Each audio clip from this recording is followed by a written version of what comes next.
बिस्मिल्लाहिर्रहमानिर्रहीम। BS उर्दू था 5th semester.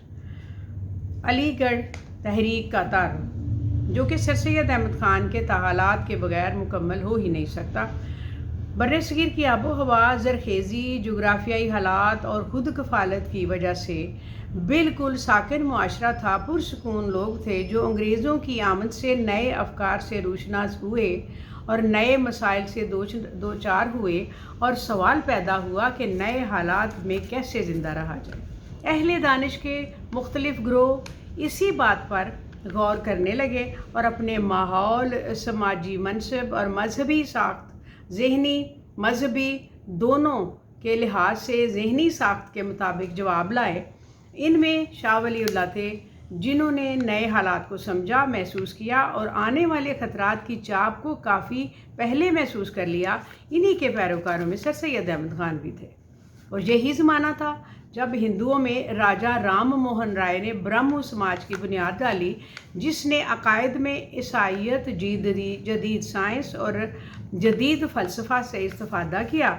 और इसी तहरीक ने जदीद अलूम की तश्कील के लिए कलकत्ता में एंग्लो हिंदू मदरसा कायम किया। हिंदुओं में दयानंद सरस्वती ने बुनियाद परस्त मजहबी तहरीक यानी आर्या समाज की भी बुनियाद डाली थी। और दूसरी तरफ सर सैयद अहमद ख़ान की अलीगढ़ तहरीक का नुक्ता आगाज़ 1857 को ही करार दिया जा सकता है। इससे पहले उन्होंने मजहबी तसानीफ़ में अहले हदीस की तर्जमानी की थी। सर सैयद की तहरीक के पस मंज़र बहुत बड़े मुहर्रिकात थे। शाह वलीउल्लाह की तहरीक के असरात वाज़े थे। अवाम को कुरानी तालीमात से रोशनास कराने और कुरान के मुताले को महवर बनाने पर को बुनियाद बनाया जाए, ये उनका एक था ख्याल। और दूसरा, दिल्ली कॉलेज की साइंस और आज़ादी राय की फ़िक्री फ़िज़ा, जिसके बारे में डॉक्टर अनवर सदीद लिखते हैं कि सर सैयद की मिजाज साजी में दिल्ली कॉलेज की इल्मी तहरीक ने बड़ा अहम किरदार अदा किया। तीसरा मुहर्रिक राजा राम मोहन राय है। सर सैयद राजा राम मोहन राय से बहुत मुतासिर थे।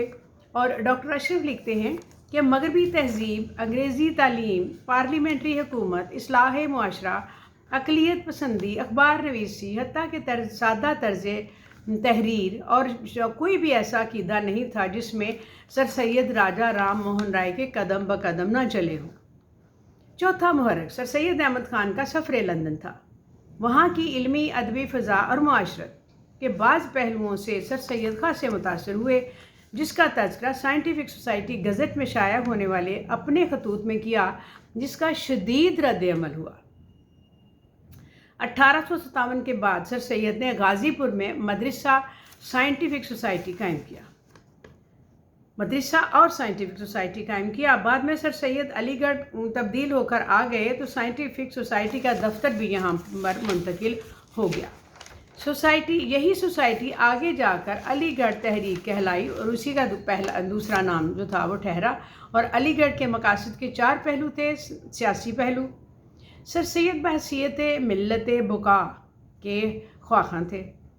उन्होंने सियासी हवाले से अंग्रेज़ों से मुफाहमत की पॉलिसी अपनाई और उनकी कुतब असबाब बगावत हिंदुस्तान के वफ़ादार मुसलमानों के बारे में थी। और अहले कुतब का सियासी मकसद खासा वाज़े था। हिंदुस्तान में मुगलिया सल्तनत के ज़वाल के बाद ज़माने का वर्क पलट गया था। पुरानी बसात उठी और नई बिछ गई। एक तहज़ीब ने दम तोड़ा तो दूसरी कदम जमाने लगी। ऐश के दिन ख्वाबो ख्याल हुए। आखिर नींद के मारे लोगों ने आंखें मलते हुए उठे और हिंदुस्तानियों ने नए हाकिमों के तौर तरीक़ों पर नज़र डाली, तो फिर अपने सरमाए पर भी नज़र डाली, तो सब कुछ हेज नज़र आने लगा। ख़ास तौर पर अपने सियासी हालात का जायज़ा लिया तो खाली हाथ नज़र आए। और यही बात सबसे पहले सर सैयद जैसे रहनुमा को नज़र आई कि इखलाक व आदाब की दुनिया में एक अजीम इनकलाब की ज़रूरत है।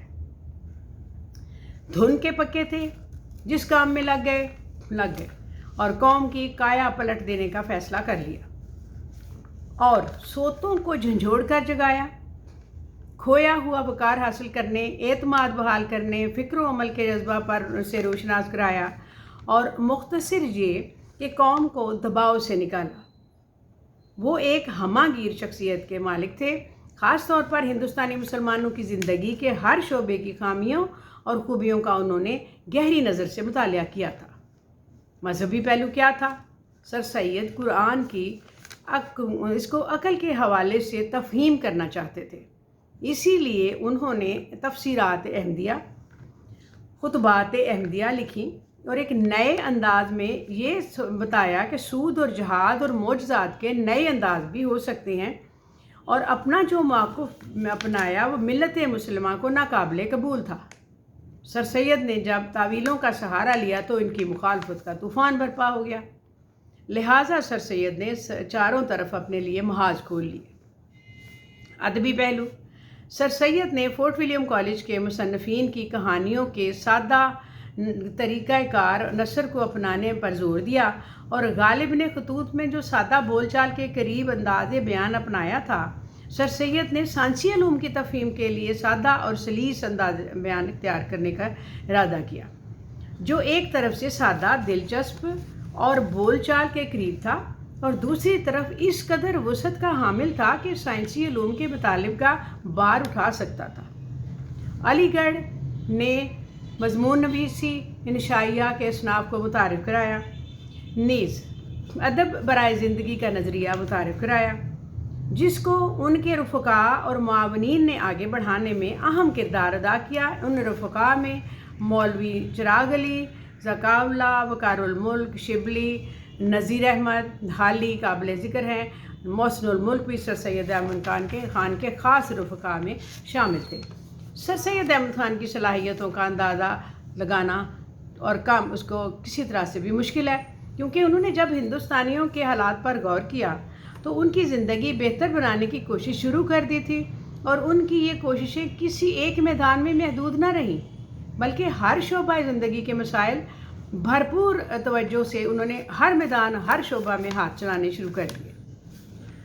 अगर उनकी सलाहियतों को किसी एक शोबा में महदूद कर दिया जाता तो उसमें वो बड़ा माहिर होने का एजाज़ पा लेते, लेकिन हिंदुस्तानी मुसलमानों को यकीनन उनकी ज़ात में वो फ़ायदा ना पहुँचता जो इस तरह से उन्हें पहुँचा। अगर वो कुरान और हदीस की तरफ मुतवज्जो हो जाते तो सबसे बड़े आलिम दीन होते, और अगर सियासत के मैदान में रहनुमाई करते तो कौम के कारवां के सालार होते। लेकिन उन्होंने अपने दायरा कार को महदूद नहीं किया और कौम उनके एहसानात के बोझ तले दबी हुई है। उन्होंने बेअमलों को जिद्दोजहद का दर्स दिया, माजी के परिस्तारों को हाल की अहमियत से आशना करवाया और तंग नज़रों को वसअत नज़री सिखाई, मशरिक़ के पुजारियों को मगरिब से आशना कराया, महज अजदाद के कारनामों पर फ़ख्र करने वालों को वसअत नज़र सिखाई, और अब उनमें वो औसाफ पैदा करने के लिए आमादा किया और ज़िंदगी गुजारने के लिए सर बुलंद होकर जीने का सलीका सिखाया। ये सब उन्होंने अलीगढ़ के थ्रू किया, उनके ज़रिए ही उन्होंने किया, और तालिब इल्मों के लिए बेहतरीन माहौल मुहैया किया। उर्दू अदब पर सर सैयद का बड़ा एहसान है। उन्होंने अपनी बात को दलीलों के साथ वाज़े करना सिखाया, खुद भी कुछ बहुत से मौज़ूआत पर लिखा और एक लिखने वाले की फ़ौज भी तैयार कर दी। सर सैयद की अदबी खिदमात को ज़माना नज़रअंदाज कर ही नहीं सकता। मज़मून निगारी का शौक़ अवाम में पैदा किया। सर सैयद पहले मज़मून निगारी का रुझान अवाम के लिए ख़वास में भी नहीं था। सर सैयद की अदबी, सियासी, मजहबी हैसियत को अलीगढ़ के क़याम जैसे बड़े कारनामे को अब तक तारीख़ में याद रखा जाएगा, और वो मुस्लिम कौम के असल रहनुमा थे। अगरचे अलीगढ़ जैसी दरसगाह में तालीम हासिल करना आज के तालिब इल्मों के लिए फ़ख्र का बायस है, लेकिन आगाज़ में सर सैयद को मुसलमानों की नफ़रत का निशाना बनना पड़ा था, और सर सैयद को काफिर, मुर्तद जैसे इल्क़ाबात से नवाजा गया, हत्ता कि इब्रुल वक्त कहा गया, और पूरा किस्सा मौलवी नज़ीर अहमद ने लिख डाला, और सर सैयद के सियासी और समाजी मसाइल और उनकी तफसीर बता दी। लेकिन अलीगढ़ तहरीक जो अब यूनिवर्सिटी है वो रहती दुनिया तक कायम रहेगी। ये उसका एक मुख्तसर तारुफ था जो आपके सामने पेश किया। आप इसमें और भी इजाफा कर सकते हैं, क्योंकि अलीगढ़ एक बहुत वसी मौजू है और इसमें काम करने वाले बहुत ज़्यादा थे, आपके रुफ़क़ा बहुत ज़्यादा थे, आप सब कुछ कर सकते हैं। लेकिन यह कि जो मुताबिक था, एक उन्वान था कि तहरीक अलीगढ़ का तारुफ, उसमें ये मुख्तसरन आपके सामने पेश है। आप इसको सुनिए और अपने नोट्स में शामिल कीजिए। शुक्रिया। अस्सलाम वालेकुम।